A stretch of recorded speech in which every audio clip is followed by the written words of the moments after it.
जी, जो कि पेशे से एक लेखिका है, और इसके साथ साथ वो सामाजिक रूप से लोगों में इस बात का प्रचार प्रसार भी करती हैं कि कैसे पर्यटन जो है वो उनके मानसिक और शारीरिक स्वास्थ्य को बढ़ावा दे सकता है और साथ ही साथ उनका जो इकोनॉमिक वेलबींग है उसे भी बरकरार रख सकता है। आपका हमारे स्टूडियो में बहुत बहुत स्वागत है।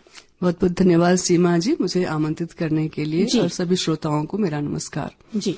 हमारी दूसरी सहभागी हैं शशि राय जी, जो कि एक जर्नलिस्ट हैं और अपनी तरफ से जर्नलिस्ट का काम ही होता है लोगों को अवेयर करें, एजुकेट करें और इन्फॉर्म भी करें। तो आपका भी हमारे स्टूडियो में बहुत बहुत स्वागत। बहुत बहुत धन्यवाद सीमा जी, और श्रोताओं को भी बहुत बहुत नमस्कार जी। आशा जी, पर्यटन से आप क्या समझती हैं, आपका तात्पर्य क्या है, और जो पर्यटन है वो आज के तनावपूर्ण जीवन में इसकी आवश्यकता कैसे बढ़ जाती है? पर्यटन सिर्फ घूमना फिरना नहीं है। पर्यटन मतलब सांस्कृतिक, साहित्यिक, वहाँ के हर जगह के कल्चर, जितनी चीजें हैं, सबको ज्ञान अर्जन का एक माध्यम है। हमारे लाहुल संकृतायन जी, इस नाम आपने शायद सुना होगा जी। उन्होंने भी कहा था कि जो बहुत बड़े यायावरी रह चुके हैं, देश विदेश की उन्होंने यात्रा की है, उन्होंने कई किताबें भी लिख डाला है। उन्होंने भी कहा था कि ये सिर्फ यात्रा सांस्कृतिक समन्वय स्थापित करता है दो देशों के बीच में, दो समाजों के बीच में, तो पर सिर्फ और अपना मन बहलाने का माध्यम है ही। डेली के भाग दौड़ की जिंदगी से हम इतने परेशान हो जाते हैं, जब हम बाहर जाते हैं तो एक नई ऊर्जा मिलती है, नया वातावरण, नई हवा, एक स्वच्छ वातावरण। ऐसा नहीं है कि वहां पे हम बहुत आराम से होते हैं, वहां पर भी बहुत भीड़ होती है और हम घूमते हैं फिरते हैं, वहां पर भी ऊर्जा लगती है। उसके बाद भी जो एक फ्रेशनेस होता है, एक जो डेली का नहीं होता है, डेली में जो हम तंग आ चुके रहते हैं, और नई चीजों को सीखने में, देखने के लिए जो उत्साह रहता है, उत्साह आते रहता है और हम घूमते रहते हैं और चलता रहता है, और बहुत सारी चीजें हम सीखते हैं, हम जानते हैं, एक दूसरे के बारे में जानते हैं, पहचानते हैं लोगों को, वहां के कल्चर को, वहां की संस्कृति को, वहां का रहन सहन, देखभाल, सारा कुछ। तो पर्यटन सिर्फ पर्यटन घूमना फिरना नहीं है, बहुत सारी चीजों को एक साथ लेकर आता है। जी, बड़ी अच्छी बात बताई आपने। अब हम बात करेंगे जो मानसिक स्वास्थ्य होती है शशि जी। जो यात्रा करने से मानसिक तनाव तो कम होता है, लेकिन अगर मैं बात करूं जैसे छोटी छोटी यात्राएं हैं जो अवसाद और चिंता को भी कम करने में मदद करती है, तो इस सिलसिले में जो प्रकृति आधारित पर्यटन होता है जैसे कि पहाड़, समुद्र और वन होता है, वो कैसे सहायक होता है? देखिए, पर्यटन जो है इंसान को प्रकृति से जोड़ता है, और बिना प्रकृति से जुड़े इंसान जो है कुछ भी विकास नहीं कर सकता है। और पर्यटन यानी घुमक्कड़ी ऐसी चीज है कि अगर आप अपना विकास चाहते हैं, अपने समाज का विकास चाहते हैं, अपने देश का विकास चाहते हैं, तो घुमक्कड़ी बहुत जरूरी है। इसके बिना ना तो आपका मानसिक विकास होगा, ना ही शारीरिक विकास होगा, और ना ही आर्थिक विकास होगा। अगर आप जितने भी बड़े बड़े चाहे वास्को डी गामा को देख लीजिए, या जितने लोग भी हैं जो इस घूमने फिरने को अपना एक ये चुना, उन्होंने बहुत सारी चीजें ऐसी चुनी। जैसे भारत की खोज ही वास्को डी गामा ने जब की, तो किसको पता था कि ये जो घूम रहे हैं, घुमक्कड़ी है, वो कहाँ से, किसको पता था कि वो इस जरिए से वो निकाल लेंगे कि समुद्री जो इलाका है उस इलाके से भारत की खोज कर पाएंगे? किसी को नहीं पता था। जी, बिल्कुल सही बात है। तो ये किस तरीके से मानसिक शांति में सहायक है?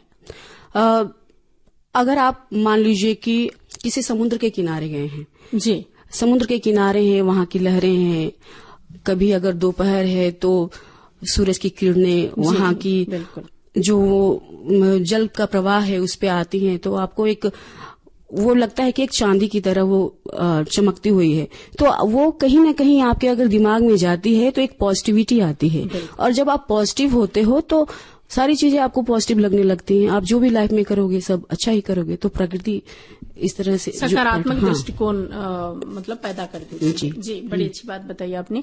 अभी हम आशा जी 21वीं शताब्दी में जी रहे हैं, जहां डिजिटलाइजेशन जो है वो इतने हद तक फैला हुआ है कि लोग आजकल उससे छुटकारा पाने के लिए डिटॉक्स करना चाहते हैं। तो जो डिजिटल डिटॉक्स है उसमें पर्यटन कितना प्रभावी है? बहुत सही सवाल किया आपने। घर में रह के मनुष्य पूरा टाइम अपना फोन है, हम ही एक बार फोन खोलते हैं तो लगता है घंटों कैसे चला गया पता ही नहीं चला, और जब आप बंद करते हो तो लगता है कि हमने क्या किया। आखिर जो 2 घंटा हमने जो फोन पे बिताया है या लैपटॉप पे बिताया है, कोई सोशल मीडिया साइट पे बिताया है, तो हमने क्या किया, उससे मुझको क्या हासिल हुआ। और वो जो एक अंदर आती है ना, एक गिल्ट फीलिंग की भाव जो कहते हैं कि नहीं क्या काम किया हमने, कुछ भी तो नहीं किया। इतना आप 2 घंटा भले ही एंटरटेन तो हो रहे थे, लेकिन उसका क्या निकला, क्या पहलू सामने निकल के आया, कुछ नहीं आया। लेकिन जब हम घूमने जाते हैं, कहीं पर जाते हैं, हम इस सब चीजों से अलग हो जाते हैं। जैसे बात कर रही थी शशि जी समुद्र और जो वहां का चांद, मेरा अपना अनुभव बताऊंगी। जब हम लोग गए थे 1 साल पहले, चेन्नई गए हुए थे कुछ कार्यक्रम में, और शाम में हम लोगों ने, मैं और मेरी एक दोस्त थी, हम लोग बैठे थे बीच पर, और जो चंद्रमा की चांदनी जो उतर के आई ना पानी के ऊपर, और इतना सुंदर लगा वो दृश्य, और लगा कि जैसे एक पानी में एक सड़क बन पड़ा है जो चांदी की सड़क हो, और इतना सुंदर वो देख के हम लोग इतने भाव विभोर हो गए।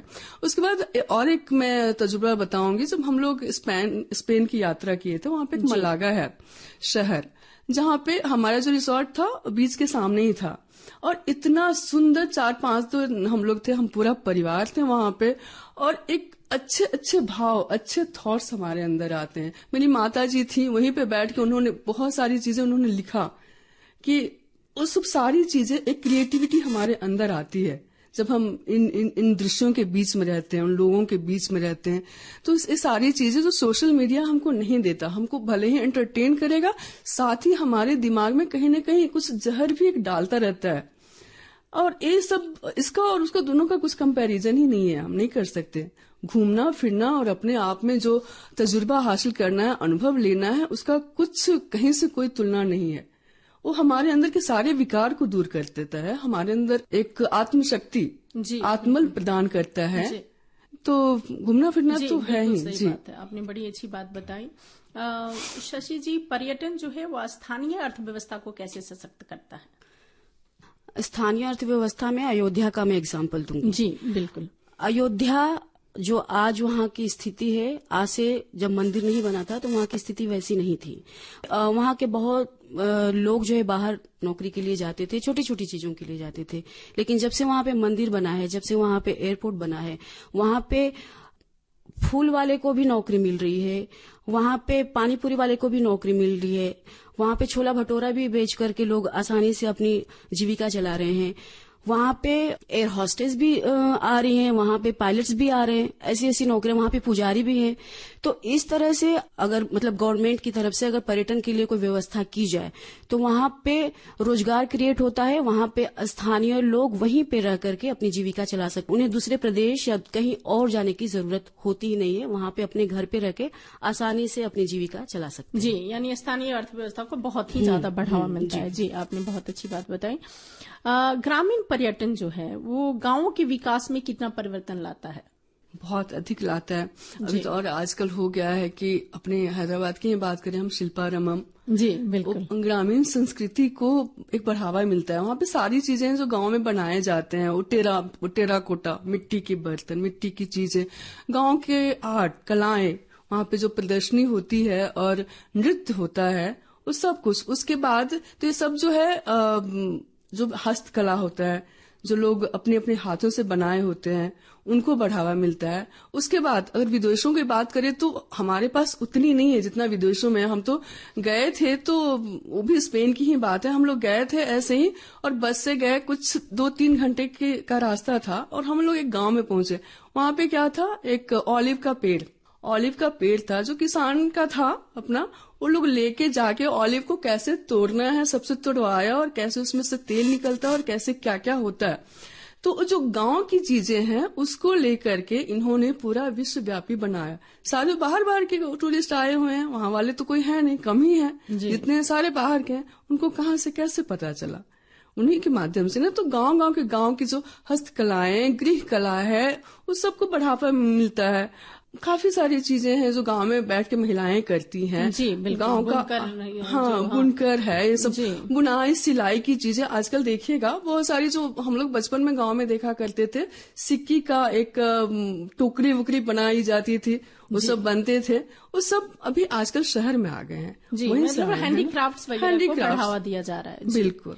जी, बड़ी अच्छी बात बताई। मतलब जो महिला स्वयं सहायता समूह जो होते हैं, वो कारीगर जो होते हैं, उनको भी पर्यटन से लाभ मिल रहा है। जी, बिल्कुल सही बात है। शशि जी, जो ये सस्टेनेबल पर्यटन जिसे हम बोल रहे हैं आजकल की इको टूरिज्म है, सस्टेनेबल पर्यटन है, वो पर्यावरण और अर्थव्यवस्था दोनों के लिए कैसे आवश्यक है? पर्यटन जहां भी होता है, सबसे पहले वहां पे साफ सफाई शुरू हो जाती है। इससे आपका पर्यावरण जो है शुद्ध होता है। जहां तक अर्थव्यवस्था की बात है, उससे तो उसको साफ करने के लिए, उस पर्यटन स्थल को साफ करने के लिए एक झाड़ू वाले की भी जरूरत होती है। खैर, टॉयलेट की बात लोग कहते हैं कि हमें नहीं कहना चाहिए, लेकिन जब प्रधानमंत्री बोलते हैं इसके बारे में तो मुझे लगता है कि कहना चाहिए कि एक टॉयलेट साफ करने वाले से लेकर के बनाने वाले तक की भी वहां जरूरत होती है। तो ये छोटे छोटे लोग जिनको जो हाशिए पे हैं, जिनको कोई काम नहीं मिलता है, वो भी इस पर्यटन से जुड़ करके अपनी स्थिति को सुधार लेते हैं। और ऐसा होता है कि ना केवल स्थानीय लोगों को ही वहां पे रोजगार मिलता है, बल्कि उस पर्यटन को, उस जगह को संभालने के लिए अच्छे अच्छे पोजीशंस पे भर्तियां होती हैं, तो उनका भी आर्थिक स्थिति बदलती है, उनकी भी बदलती है, और आसपास के लोग भी उसको देख करके जागरूक होते हैं। और बहुत सारे प्राइवेट चीजें ऐसी बनने लगती हैं, जैसे रेस्टोरेंट हो गया, वहां पे छोटे छोटे होटल्स हो गए, तो उनको भी अपनी अर्थव्यवस्था को चलाने में मदद मिलती है। जी, यानी पर्यावरण के साथ साथ अर्थव्यवस्था जो है वो दोनों सुधरती है। जी, बिल्कुल। आशा जी, जो वेलनेस टूरिज्म है, जिसको ये माना जाता है कि लोग योगा करने के लिए, अपना ध्यान करने के लिए भी आजकल रिजॉर्ट्स वगैरह में या फिर आउटस्कर्ट्स जो भी हैं शहर के या फिर गांव में, वहां पे जा रहे हैं, तो टूरिज्म जो है वो मानसिक स्वास्थ्य को कैसे बढ़ावा दे रहा है? जी, सब मैं तो कहूंगी टूरिज्म मानसिक स्वास्थ्य के लिए बहुत ही ज्यादा लाभदायक है। बाकी सब चीजें तो अपनी जगह है, शायद नहीं भी रहे तो काम चलेगा, लेकिन मानसिक स्वास्थ्य तो ऐसा है।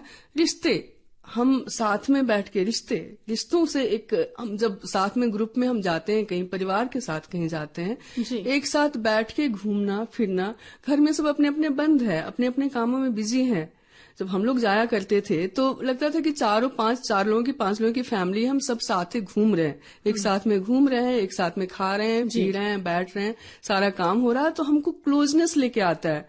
अभी रिसेंटली की बात है, जब हम लोग गए थे तो मेरा बेटा और मेरी बेटी, इसके पहले 4-5 साल से सबकी अपनी अपनी जिंदगी, कॉलेज सब अलग अलग चले गए। जब मुझको लग रहा था कि दोनों भाई बहन दूर जा रहे हैं, लेकिन जब हम गए हैं, जब उन लोगों का बॉन्डिंग हमने देखा, तो मुझे लगा कि ये तो एक दोनों भाई बहन के रिश्तों को क्लोज नजदीक कर दिया है, वापस से जोड़ा है। जो ये दोनों अलग अलग हो रहे थे, वो सबको वापस में लेके आए हैं। घूमने से हमारी सोचें बदलने लगती है, हम एक तुलना करने लगते हैं कि यहाँ का लाइफस्टाइल कैसा है, हमारी लाइफस्टाइल कैसी है, हम इनके जैसे जो अच्छी चीजें हैं वो हम ऐसे क्यों नहीं कर सकते हैं, हम बदल सकते हैं, हम अपनी चीजों को सुधार सकते हैं। वहां पर जाके फिर आध्यात्म की बात करें, अभी वो भी मैं अपना एक्सपीरियंस ही बताऊंगी। वो हाल फिलहाल की ही बात है। मेरा बेटा बनारस गया था कुछ काम के लिए, अस्थि विसर्जन के लिए कहूंगी। वो आके बोलता है कि मम्मा, लोग कहते थे कि बनारस कुछ देख के जाता है, बनारस हमेशा कुछ देता है, और मुझको भी वही लग रहा है। मुझको समझ में नहीं आया कि वो क्या कहना चाह रहा था, लेकिन एक ज्ञान, एक आध्यात्मिक ज्ञान, एक जिंदगी और मौत के बीच की जो रेखाएं हैं, क्या एक अपनापन, एक खुद से जोड़ने का, ये सब चीजें सिखाती है। तो आध्यात्मिक पर्यटन जो है, ये सब चीजें हमको अध्यात्म से जोड़ता है, हमको अपनी चीजों से जोड़ता है, खुद से खुद की पहचान करना। जी, बिल्कुल। बड़ी अच्छी बात बताई आपने।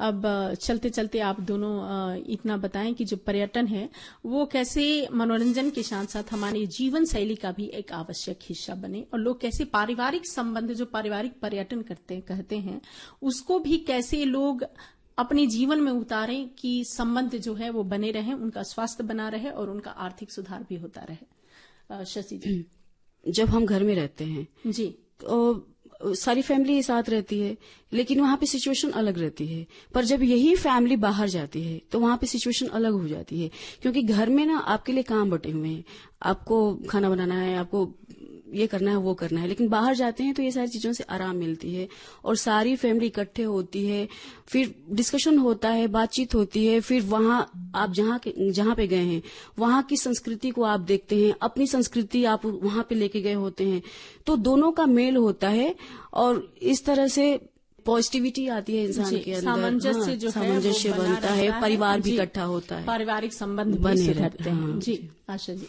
जी, हमको चाहिए कि हम साल में कम से कम 2-3 महीने तो निकालें परिवार के साथ घूमने का, अपने दोस्तों के साथ घूमने का, ताकि हम मेंटली और फिजिकली दोनों रूप से पूरा स्ट्रांग होकर के वापस आए। फिजिकली भी ना, आप कितना चलते हैं, हम शहर में नहीं चलते, हम घर में नहीं चलते हैं उतना। घर में तो चलना हमारे लिए काम होता है कि हमको आज वॉकिंग करना है, इतने स्टेप्स पूरे करने हैं। वहां पे देखते देखते ही हो जाता है और पता भी नहीं चलता है कब हो गया। उसमें एक मनोरंजन है, वो मनोरंजन में इतनी बड़ी बड़ी चीजें हम लोग कर लेते हैं जो कि हर चीज के लिए अच्छा है, स्वास्थ्य के लिए अच्छा है, मेंटल हेल्थ के लिए अच्छा है, परिवार के लिए अच्छा है, समाज के लिए अच्छा है। तो हम लोगों को अपने व्यस्त भरी जीवन से थोड़ा सा समय निकालकर घूमते रहें, फिरते रहें और आनंद उठाते रहें। जी, बड़ी अच्छी बात बताई आप दोनों ने। पर्यटन जो है वो आपके लिए सिर्फ आपका शारीरिक सुधार ही नहीं करता है, आपको मानसिक रूप से भी स्वस्थ रखता है और आर्थिक रूप से जो स्थानीय अर्थव्यवस्था होती है उसको भी सशक्त बनाता है।